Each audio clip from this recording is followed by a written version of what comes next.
Bon, je pense que tu connais, Baruch Hashem. Hein? Bon, Rabotai, on s'est réunis. J'ai choisi de traiter avec vous un sujet qui va nous mener à Shavuot, vu qu'on est en pleine période du Homer. Alors, prenez Mesechet Betsa, Daf Hea Amud Aleph. Là-bas, Rav Yosef, pour prouver un Inyan, il ramène V'chol davar shebe minyan, tzarech minyan acher le'atiro. Toute chose qui s'est faite Béminyan, avec une assemblée, il y a besoin d'un autre minyan pour l'autoriser. Ça veut dire, s'il y a un minyan qui s'est rassemblé pour interdire n'importe quoi, explique c'est quoi un minyan. Un minyan, c'est une assemblée de chachamim qui sont réunis. Ils sont réunis pour interdire n'importe quoi. On va pas développer dans la Gemara, ça va compliquer. Mais en tout cas, s'ils ont interdit quelque chose, ça peut pas être après un temps une seule personne qui l'autorise. Il faut que ça soit le même minyan qui ait des caractéristiques similaires. Bon, alors maintenant Rav Yosef, pour prouver son klal, sa règle, il amène trois psukim, trois preuves. Premier, il amène un pasuk, c'est Lechem or lahem, shu lechem leha olichem. Tu leur diras, va et dis-leur de retourner dans leur tente. Alors pour l'instant, on ne comprend pas en quoi il veut prouver, après la Gemara va tout expliquer. Il ramène un deuxième pasuk, c'est Mshoch hayovel, hema ya'alu bahar. Pendant l'allongement, pendant le prolongement du yovel, on va expliquer c'est quoi le yovel, il pourra monter sur le har, sur la montagne. Et après, il ramène une Mishnah, c'était Rabbi Eli, il ramène une Mishnah qui enseigne qu'à l'époque du Beth Amikdash, comment ça se passait, c'était que normalement, un Kerem Reverie, une vigne qui était de la 4e année, comment ça se passait, on pouvait soit la racheter, soit la manger en Gdusha Yerushalayim. C'est une obligation de la Torah. J'ai une vigne de la 7e année, je dois la manger à Yerushalayim. Mais la Torah, elle permet de racheter. Maintenant, pour une raison qu'on va dire après, les Chachamim, ils ont fait une zera, que c'est pas tout le monde qui a le droit de racheter. Il y a une certaine partie d'hommes qui sont obligés, eux, de monter à Yerushalayim. Avec leurs fruits. Avec leurs fruits. Racheter? Racheter sur quoi? Comment? Ah, Vistam, racheter, c'est prendre toute la Gdusha des fruits, on prend, on transfère tout sur de l'argent, avec l'argent, on va monter à Yerushalayim, et après là-bas, on va dépenser. C'est-à-dire que il y a une certaine partie de gens qui ne sont pas obligés, il y a une certaine partie de gens qui sont obligés, qui n'ont pas le droit au rachat, et qui doivent monter à Yerushalayim. Ces gens qui n'ont pas le droit de racheter, c'est les gens qui habitent à une journée de marche de Yerushalayim. Donc là, la Mishnah elle nous donne, c'est quoi une journée de marche de Yerushalayim? Elle dit que c'est par rapport au nord, par rapport au sud, pardon, c'est la ville de Eilat. Akravat, c'est celle qui va limiter le nord. Celle qui va limiter l'ouest, qui va limiter l'Aude, qui va limiter, c'est elle qui va limiter l'ouest, c'est l'Aude. Yarden, il va limiter l'est. Donc là, on a les 4 villes qui font que c'est une journée de marche et qu'on peut pas, dans ce périmètre-là, on n'a pas le droit de racheter, on est obligé de monter à Yerushalayim. La Gemara, elle explique, parce qu'il faut orner, il faut décorer les marchés d'Yerushalayim. Ça veut dire, si tout le monde rachète, il n'y aura plus aucune décoration à Yerushalayim. C'est pour ça, les Chachamim ont institué à une journée de marche, tu es obligé de monter à Yerushalayim et de mettre les fruits là-bas. Ah ben mais déjà, avec Shonim, il y a une marque loquette. Est-ce que l'obligation de racheter, est-ce que c'est d'Afka sur un Kerem ou c'est sur des pérotes? On va pas s'arranger. En tout cas, ensuite, la Gemara elle ramène une histoire, une baraïta. C'était Rabbi Eliezer. Lui, il habitait dans le périmètre où il n'avait pas le droit de racheter. Il était obligé de monter à Yerushalayim. Et vu qu'il était fatigué, il a dit, je vais abandonner mon champ, mon Kerem. Je vais le donner aux pauvres. Ils seront tout contents, les pauvres. Ils vont monter à Yerushalayim. Ils vont manger, ils vont être tout contents. Maintenant, les élèves de Rabbi Eliezer, ils sont dit, mais ils sont déjà réunis, tes amis. Ça veut dire quoi?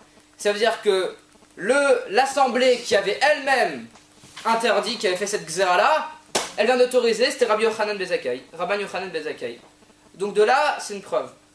Alors maintenant, je vous rappelle les deux premiers psukim qu'on avait dit. On avait dit un pasuk qui disait, va et dis-leur de retourner dans leur tente.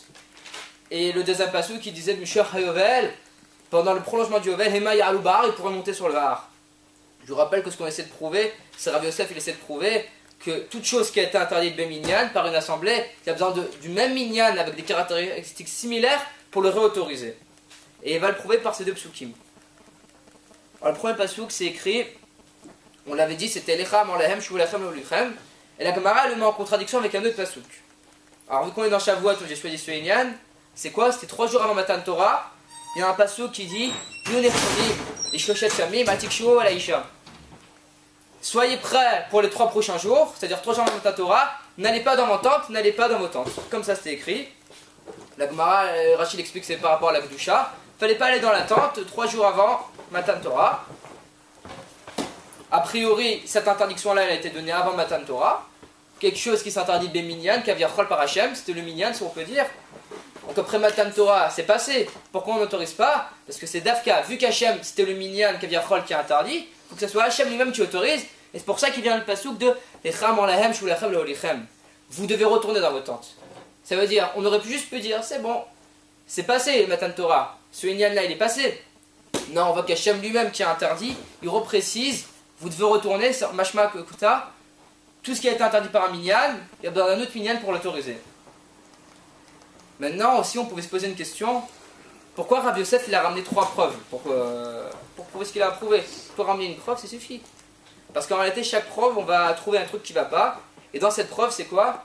C'est de peur qu'on dise que c'est pas qu'Hachem il te donne un alter, une autorisation de retourner dans ta tente, c'est au contraire Hachem il te donne un hiyuv de retourner dans ta tente. Vous avez compris la différence? C'est pas Stam, Hachem il a interdit quelque chose, il le réautorise. Non, de peur que tu dises que c'est Hachem qui t'a donné un chiyuv au contraire d'aller dans ta tente, la Gemara elle apporte un deuxième pasouk. Le deuxième pasouk c'était Mshoh HaYovel. Pendant l'allongement du Yovel, Hemma Ya'alu Ba'ar, ils pourront monter sur la montagne. Ils pourront monter sur la montagne. Ce pasouk on le met en contradiction avec quoi? Gamatson V'Habakar, Aliru al-Mura Arazé. Le Tson, Aharaou pardon. Le Tson, le menu bétail, et le Bakar, le grand bétail, ils n'auront pas le droit de paître sur la montagne, cette montagne-là. Bon, a priori, c'est simple. Un pasouk qui vient interdire, un pasouk qui vient autoriser, c'est pas shoot. Déjà, c'est d'Arkov Imshor Hayovel. Quoi le deuxième? Comment? Quoi le deuxième pasouk? Le deuxième pasouk, c'était Gamatson d'Abakar, Aliru al-Mulhar. Tu n'auras pas le droit de faire paître. Stam, tu as un premier pasouk qui te dit tu n'as pas le droit de faire paître tes animaux sur la montagne. On va voir pourquoi. Tu as un deuxième pasouk qui t'autorise. Ok? Bon, après, on va voir qu'il y a un gros problème avec ces psukim-là. Bistam, c'est quoi déjà Bimshor Hayovel? Pendant l'allongement du Yovel, tu auras le droit de monter. C'est quoi le Yovel? Là-bas, c'est ramené sur la Torah avec le Mefarshim. Tous les Mefarshim, le Rashi, Rashbam, le Ramban, Balatorim, le Sifteh Chachamim, tout ça, ils ramènent que c'était le shofar. Bimshor à shofar, faut comprendre. C'est-à-dire, pendant que le shofar il s'allongera, ça sera un signe que tu pourras monter. Parce que la Shrina, justement, sera partie. Et Behemet, il y en a même qui disent dans Mefarshim, ils ramènent à Mechilta, le Rashi, que c'était pas n'importe quel shofar, c'est le shofar de la Akedat Yitzhak. Avraham Avinu, après qu'il a failli sacrifier Yitzhak, il a offert une rola à Hachem, et cette corne-là, il y en a qui disent que c'est Dafka cette corne-là qui était Bimshor Hayovel. Et Behemet Derech Hagav, le Ramban, il ramène que, il faut pas comprendre comme ça, il ramène que c'est pas le shofar de Yitzhak, il ramène que c'est Pachad Yitzhak. Il dit comme ça, il écrit comme ça là-bas, c'est Sod Pachad Yitzhak. C'est-à-dire quoi Pachad Yitzhak, le prouve d'un pasouk, parce que dans la Torah, quand il y a le shofar, comment c'est écrit? Veyecheret kol ha'am asher b'machane. Quand il y a le shofar, ils ont tous eu peur. Stam, Derech Hagav. Non, Rashi, pour commenter les deux pasouks, les deux psukim, le premier, je répète, c'est Bimshor Hayovel et Maya Loubar. Pendant l'allongement du Yovel, ils pourront monter sur la montagne. Gamatson d'Abakar, Aliru Amarazé. Même le menu bétail et le grand bétail ne pourront pas aller sur la montagne. Rashi ramène qu'il y a un grand problème. C'est que le pasouk qui est interdit, il a été donné au deuxième lochot. C'est-à-dire qu'il n'a pas été dit au premier lochot, il a été dit au deuxième lochot. Alors que le pasouk qui autorise, lui, il a été donné au premier lochot. Ça n'a pas de sens. C'est-à-dire normalement, dans toute logique, comment ça aurait dû se passer? D'abord, je t'interdis, puis je t'autorise. Et là, on voit que les premières lochot, il y a rien qui a été dit en interdit, puis on t'autorise. Ensuite, tu as les deuxièmes lochot, et on voit qu'on t'interdit. Alors qu'il n'y a plus rien à interdire, a priori. Bon. Rachid explique que pourquoi ça a été dit l'interdiction au deuxième lochot. De là, tu apprends de la fin, tant que le har, il est sur cette Havaya de Gdusha. Tant que le har, il est dans ce Inyan de Gdusha parce qu'il y a la Shrina sur lui. Ça veut dire, Rachid te dit, c'était assourd de faire paître. Tant que la Shrina, elle était sur le har. Tant que la Shrina, elle était sur la montagne, c'était assourd de faire paître. Donc il t'a répondu pour le pasouk qui est interdit. Mais pour le pasouk qui autorise, Hemaya Aloubar, ça colle pas. Parce que ce pasouk, il a été dit au premier lochot. Et la Shrina, il ramène Rachid. D'ailleurs, c'est étonnant comme elle dit. Il dit, la Shrina, elle n'est pas restée stam après le deuxième lochot. La Shrina, elle est restée jusqu'à la deuxième année, jusqu'au premier Nissan. Et même, comme le lashon de Rachid, il est Ad, Rosh Chodesh Nissan, Ad Echad Nissan, Ve'ad Esrim Be'iyar. Il ramène jusqu'au premier Nissan, jusqu'au 20 Iyar. Comme ça, il dit Rachid, on va essayer d'expliquer après ce que ça veut dire. En tout cas, Rachid te dit, la Shrina, elle est restée jusqu'au 20 Iyar, si on prend maximum. Alors que le pasouk qui est autorisé, il était dit bien avant. Comment Rachid il explique? Dafka, le pasouk il est dit maintenant, mais le éther, il n'est pas pour maintenant, il sera pour plus tard, à partir du 20 Iyar. Ça, c'est Rashi qui explique. Maintenant, Rashi, comment il explique, comme je vous ai dit, il ramène comment?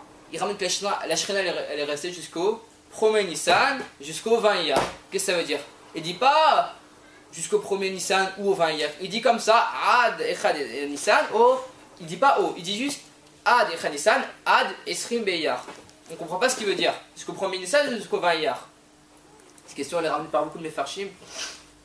Le Chokhmat Manouach Nefesh, lui, il explique que Behemet, Rachid était Bessafek. Il savait pas. Ça veut dire quoi, il était Bessafek? Il faut comprendre, comme je l'ai dit, on rajoute un O, un OU. Soit le 1er Nissan, soit le 20 Iyar. Mais ça colle pas. Tzlach, il ramène une Gemara, dans ma Sechet Ta'anit. Il ramène une Gemara. Et voilà, dans Sechet Ta'anit, je vous la trouve tout de suite. Daf Kaf Alad Amoudbet.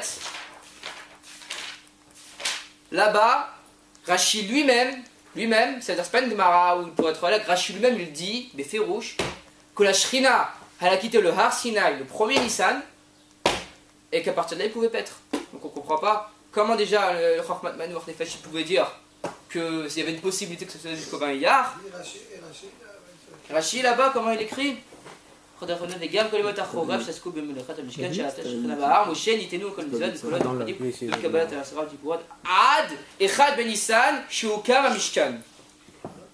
après, Venisra, Bezaza Shrina Minahar. Rashi Beferouch lui-même il dit la Shrina elle a quitté le Har Sinai, 1er Nissan. Cette couchée elle est relevée par le Tzlach.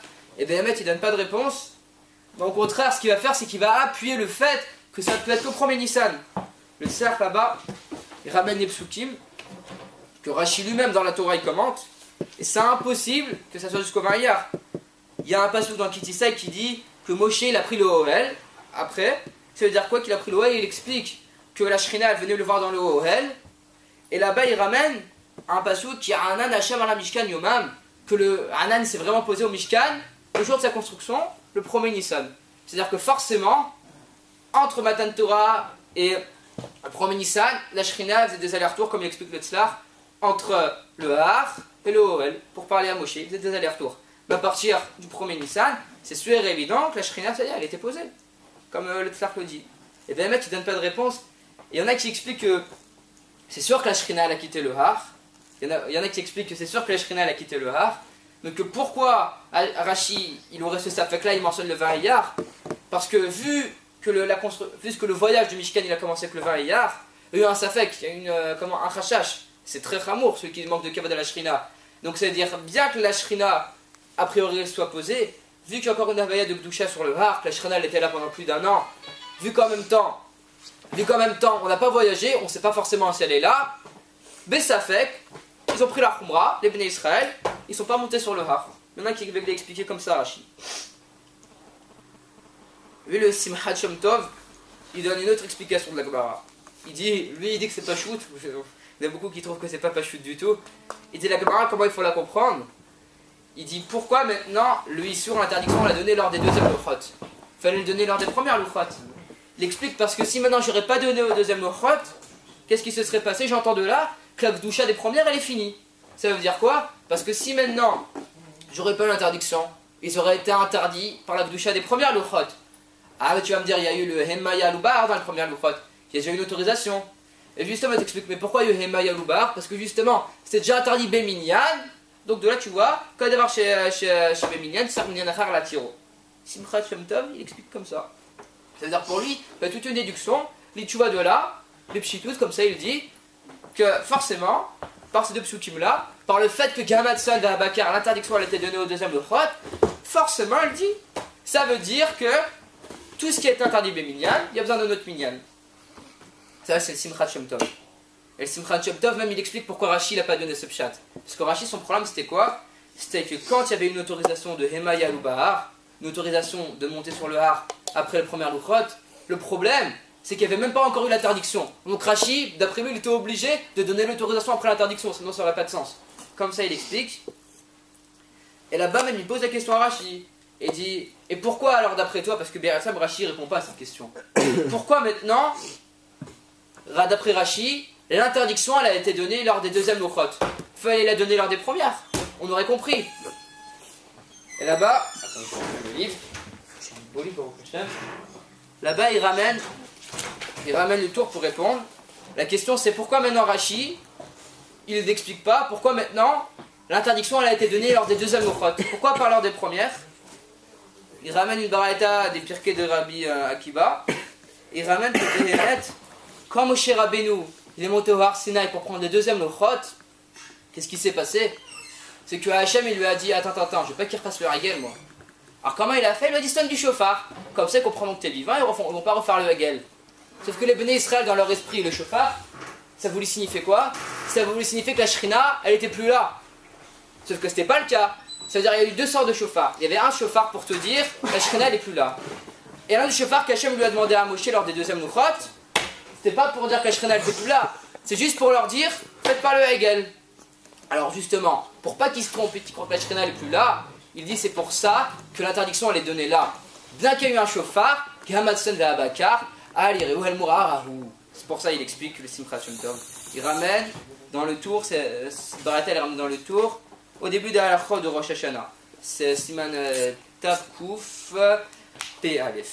Est-ce que je sais que vous avez tous vérifié? Alors ça, Béhémet, ça c'est tous des pshats qu'on a vu Rashi. Tosfot, lui, il est cholak à 100% sur Rashi. Il dit que c'est pas possible. Quelque chose qui est moukval, comme on dit, qui est délimité, comme l'histoire qui a été donnée, de ne pas monter sur le har, pas besoin de minyan pour l'autoriser. Pas besoin de minyan. Surtout qu'il dit que Hemma Ya'alu Bahar, Rachid explique c'est quoi l'autorisation, elle a été donnée pour plus tard. Tosfot il dit mais n'importe quoi. Du Lashon, tu comprends que c'est pour aujourd'hui.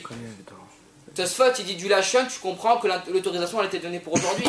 Comment Rachid il peut dire que c'est pour dans un an? Couchet Tosfot. Et aussi il dit comme je vous ai dit que Béhémet, il n'y a pas besoin de minyan achar la hatiro. Alors Tosfot, Béhémet il explique que dès les premières luchot ils avaient le droit. Le pasuk en effet il s'applique. Hemma Ya'alu Bahar pouvait monter dès les premières luchot. C'est mis de Horaïta? De quoi de Horaïta? D'avoir chez Béminyan. D'avoir chez Béminyan? Bon, ça dépend. Béhémet, c'est ramené que c'est de Horaïta, mais après, il va te ramener que ça marche même des Rabbanan. Ça marche pour tous les Inyanim. C'est pour ça, justement, qu'il il est ramené. Donc, c'était une Gzar Trachamim.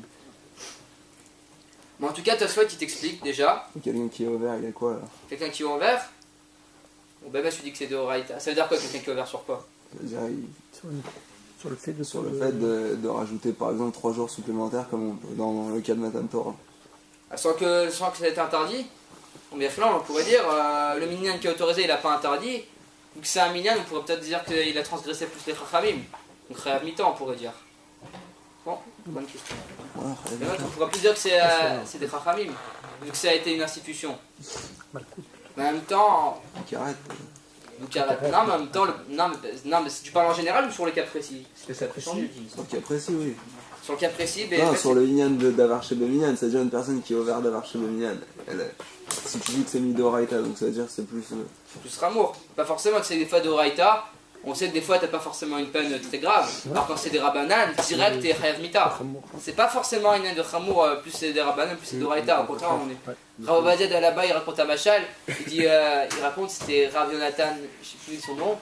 Il dit comment ça se fait? C'était le Rav, le roi, Goy, il pose la question au roi. Comment ça se fait que vous êtes plus Mahmerim sur ce qui est des Rabbanan? Le rabbin lui a dit écoute. Si quelqu'un maintenant, toi, il arrive à s'infiltrer dans ta cour privée, tu vas le tuer? Non. Tu vas lui donner tlha, mais tu vas pas le tuer. Il lui dit c'est vrai. Il lui dit mais si maintenant quelqu'un vient avec la tronçonneuse et dans l'extérieur du palais avec tous les chomrim, tous les gardes, il arrive et commence à tout défoncer. Les chomrim vont le laisser en vie? Non, ils vont le tuer sur place. Il dit c'est pareil Hachem. Hachem il peut être mochel, il peut pardonner sur son kavod à lui, quand tu pardonnes ce qu'il y a à lui. Mais quand c'est l'extérieur, c'est les chachamim qui sont obligés de garder, là on peut pas être mekil. On est obligé de pardonner, parce que c'est le kavod du roi qui est en jeu. C'est Rav Ovadia qui raconte c'est là. Bon, on continue, j'en étais dans Tosfot. Alors, comme elle explique Tosfot, il te dit le pasouk. Et pourquoi l'interdiction elle a été donnée lors des deuxièmes lochot? Il t'explique que dans les deuxièmes lochot, Béhémet, il n'y a pas eu les colottes, les voix. Il y avait un inyan de Shrina, mais il n'y a pas eu les colottes. Et pourquoi justement le pasouk il a été donné dans un inyan où il n'y avait pas les colottes? Pour pas que tu crois que l'interdit il dépend des colottes. Parce que Bimshor Hayovel, après on comprend que ça dépend des colottes, vu que c'est un inyan de chauffard. Et justement, ça a été donné dans un inyan où il n'y avait pas de colottes, pour pas que tu crois que dès que les colottes sont finies, tu peux monter. Parce qu'en réalité, Tosfot il explique, ça dépend pas des colottes, ça dépend de la shrina. Donc même si tu n'entends plus les colottes, il te dit, Encore la Shrina elle est là, c'est assourd. Ça c'est Tosfot qui explique comme ça. Et le Rif, pour appuyer, il pose une bonne coucha. Il dit comme ça. Il ramène un pasouk qu'il a été dit, un pasouk, avant les premières louchot, comment c'est écrit, Vekbalta et Am Saviv, les morts, Ishamrou lachem, Arlot Bar, Menogar, Bekatsehu, Kola Nogar Bar, Mot Shumat. Avant les premières louchot, c'est déjà écrit explicitement, tout celui qui touche à la montagne, il meurt. Et juste après, c'est écrit Hema Yaloubar. Le Rif, il dit, mais attends, pourquoi la Gemara se casse la tête? Juste tu ramènes ça. Tu vois bien que ce pasouk, il tient pour un jour, on aurait dû l'autoriser. Ah bah non, il y a Hema Yaloubar, de là tu conclus tout. Comment il t'explique? Il te dit, parce que si je t'aurais dit ça, tu aurais cru que c'était juste un union des colottes, parce que dans les premières louchot, il y a eu les colottes. Alors que tu dis, non, Béhémet, c'était pas le union des colottes du tout. C'est parce qu'il y avait la Shrina sur le Har, que là, on t'a interdit. C'est pas un union des colottes. C'est pour ça, Tosfot, il ramène ça comme ça. Bon, maintenant pour conclure, le Magin et Shlomo, il ramène, parce que Tosfot et Rashi sont en pleine marloquette. Comment ça, la Shrina elle est restée là? Reviens sur le Rif. Là, Le Rif, il ramène du pasouk Veikbalta. C'est un pasouk qui interdisait de toucher la montagne Bichlal avant les premières lochot. Juste après, il y a Hema Yaloubar. De ça, on pouvait facilement conclure que d'ailleurs chez Béminan, ça revenait à faire la tiro.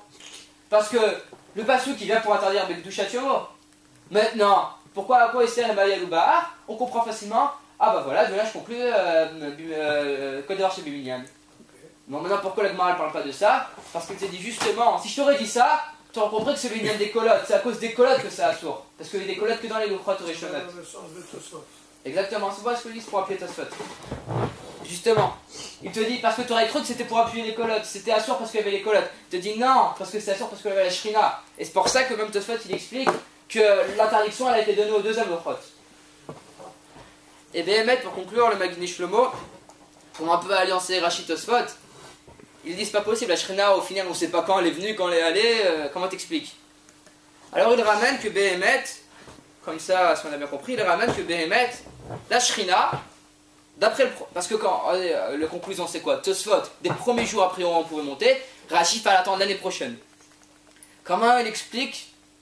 Il te dit, le Magin et Shlomo, que Béhémet, dès les premières louchot, comment ça s'est passé? Moshe il a eu les premières louchot, le lendemain il a été appelé, 40 jours il a étudié la Torah. Comment ça s'est passé? C'est que la Shrina elle était là sur le Har, les premières louchot, et après il explique le Magin et Shlomo que la Shrina elle est partie. Et c'est le lendemain, quand Moshe il est remonté sur le Har, qu'elle est restée jusqu'au premier Nissan jusqu'au 20 Iyar. C'est-à-dire que ça colle d'après les deux. Tosfot, lui, il va voir juste sur le premier jour où il y a eu les premières louchot, donc effectivement, et Bar c'était autorisé. Rashi, lui, va voir dans l'ensemble jusqu'au premier Iyar, jusqu'au 20 Nissan. Ça veut dire que là, il explique les deux. Il fait coller les deux. Enfin, Birklal, juste pour conclure la Gemara, le Meiri donne un chat beaucoup plus simple sur l'ensemble. Lui, Birklal, pour lui, s'il y a eu un issur de faire paître les animaux, c'était pas du tout un inyan de Shrina. Le seul inyan, c'était parce qu'il y a une Akdusha, la Torah qui était enseignée. Et il te dit chaque pasouk, une fois à le Éther, une fois à le Issour, il te dit tu complètes. C'est-à-dire on comprend de lui que 2 fois ça a été interdit, 2 fois ça a réété autorisé. Et il te dit comme ça. Il y a eu l'Akdusha de la Torah, et c'est pour ça que c'était interdit autorisé. Et à chaque fois tu comprends du coup que d'abord c'est Béminan, ça remet à faire à la Tiro. Comme ça l'explique le Meiri. Voilà, Rabotai. Aussi, je voulais vous ramener parce que, comme j'avais dit, comme on m'avait demandé en plus, on ne pouvait pas conclure, parce que là c'était pour préparer à Shavuot d'une certaine manière. On ne pouvait pas conclure sans ramener le Rav au moins. On va faire un petit tchouva, Blineder, on va essayer surtout, du Rav Ovadia alors. Elle est disponible. Dans Yahaveh Da'at, Chelek Gimel, c'est la tchouva, Lamed Gimel, si vous voulez vérifier, si vous ne me faites pas confiance. Là-bas, la question elle est. Tu fais pas confiance? Tu peux vérifier? Là-bas, la question elle est, c'est une question intéressante. Je crois que c'est Rabbi Haim Vital, il dit celui qui veille la nuit de Shavuot, il est sûr de ne pas fauter toute l'année. Donc je vous invite à jeûner, à veiller toute la nuit. Même si elle est saine, buvez du café ou du chicorée pour avoir petite. Enfin, chacun il fait ce qu'il a à faire. Et vous veillez, c'est une grande mitzvah. Maintenant, il y a une question. Est-ce que le matin, vu que j'ai veillé toute la nuit, je suis chayav, je suis obligé de faire Birkot HaTorah? Birkot HaTorah, on le sait, c'est les 3 dernières brachot, les brachot qu'on doit faire le matin. Birkot HaTorah, est-ce que je suis obligé? A priori, Rav Ovadia, il ramène le Shulchan Aruch. Le Shulchan Aruch, il dit là-bas, si tu t'es pas rendu chayav de faire Birkot HaTorah, vu que le jour vu que le jour suit la nuit, tu dois pas faire Birkot Torah. Il dit le Shulchan Aruch, seulement si tu as eu un sommeil kavua, si tu as eu un sommeil fixe, tu dois faire Birkot Torah. Là-bas, il ramène le Magan Avraham. Le Magan Avraham, lui, il rajoute un diouk qu'il faut pas apparemment. Il lui dit, ça veut dire quoi, Shena Kavua, un sommeil qui est fixe? Il te dit, il faut que tu aies dormi toute la nuit si tu veux faire Birkot Torah, sinon t'es pas tour Birklal, il te dit. Alors là, ça a été repoussé par tous les Acharonim. Il ramène le Sefer Lachon Limoudim, le Maté Yehuda, Rabbi Shlomo Kloger, qui a écrit Ha'elef Lecha Shlomo. Il ramène que ce diouk-là, on n'en tient pas compte, que Behemet, le Shulchan Aruch, il dit, dès que tu as dormi un peu, un petit sommeil kavua, même si c'est pas toute la nuit, le matin, tu dois faire Birkot Torah. Mais si tu t'es pas rendu Hayab, si tu n'as pas dormi, a priori on répond comme ça. Quoi le matin? Si, Dans la même nuit. dans la même nuit. Bien sûr. Dans la même nuit, je suis d'accord, oui, ce que j'ai dit. Pas que le matin. Non, Par exemple, quelqu'un il se réveille au milieu de la nuit. oui, d'après Shulchan Aruch, il est Hayab. Mais le Magan Avraham, lui, il est Médaillek. Il dit comment c'est écrit Shulchan Aruch, Shena Keva. Il dit c'est d'accord, Shena Keva, c'est toute la nuit. C'est la Charonim, il repousse. Ils disent on peut pas dire ça. Et Behemet, il y en a beaucoup qui vont trancher comme ça. Comme le Pechai Khadash, lui va ramener que Behemet, si tu t'es pas rendu Hayab, tu le fais pas. Le Mishnah Brura lui ramène un autre truc, il ramène une autre manière de répondre. Il dit, il y a un Safek Brachot Lahakel. On a un doute sur les Brachot, donc on est mais qui l'on fait pas. À la limite, si tu veux faire, tu te fais quitter par quelqu'un qui lui c'est certain qu'il doit faire. Mishnah Brura, après le Rama. Mishnah Brura apparemment il dit que vu qu'il y a un Safek Brachot, tu dois pas faire. Bon, jusqu'à là, a priori on a notre réponse. Faut pas faire les Brachot. À la limite, si on va être marmire, on se rend quitte de celui qui a dormi.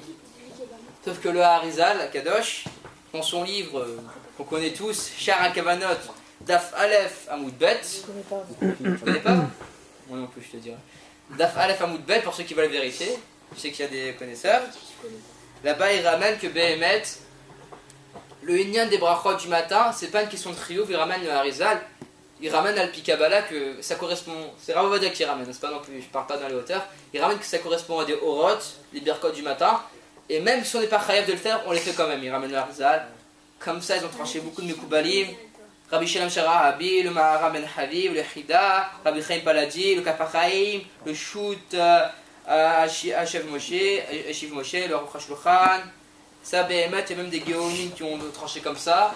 Les Zichron Oteliaou, le Ben Ishraï, Alav Shalom, ils ont tous tranché que c'est comme le Harizal, que même si tu t'es pas rendu chayav, tu dois faire, c'est que ça correspond à des réponses, comme ça c'est écrit. Donc du coup, il ramène Rav Ovadia que notre minag c'est de faire. Même si tu t'es pas rendu chayav, tu as veillé toute la nuit, dès que vient Amoud HaShachar, Behemet, il ramène Rav Ovadia, à part Asher Yatsar, et à part Netilat Yadayim, même si tu n'as pas de chiyuv, tu refais toutes les brachot, parce que c'est notre minhag. Vous allez me dire comment on répond à cette brachot là laquelle. Il ramène que quand il y a un minhag qu'il est complet ce minhag, il n'y a pas cette brachot qui peut rentrer. Et si vous voulez vérifier la maskana, c'est dans Hazon Ovadia, Seif Chet, il est Chod Shag HaShavuot. Arabotai, Chazak Ubaruch.